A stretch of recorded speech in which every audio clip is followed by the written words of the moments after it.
বোঝানোর চেষ্টা করেছি। আমি তোমাদেরকে অনেকভাবে বোঝানোর চেষ্টা করেছি। আমার বিয়ে করা দরকার। তোমরা কখনোই আমাকে বুঝতে চাও না। কখনো আমাকে বুঝতে চাওনি। তোমরা কখনোই আমাকে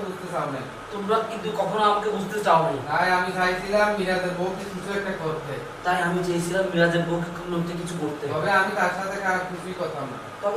আমি কোনো খারাপ কিছু করতাম না। মা বলো, তোকে বিয়ে করিয়ে দিয়ে লাভ কি হবে? তুই কি কোনো কাজকর্ম করিস? তোকে বিয়ে করিয়ে দিয়ে লাভ কি হবে? তুই কি কোনো কাজকর্ম করিস?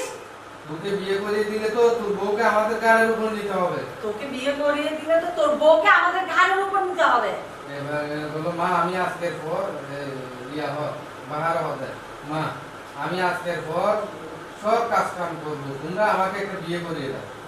মা আমি আজকের পর সব কাজ কাম করবো, তোমরা আমাকে একটা বিয়ে করে দাও। কানহা বললো, আমি এই কারণে বলেছিলাম ভাইজানকে একটা বিয়ে করিয়ে দাও।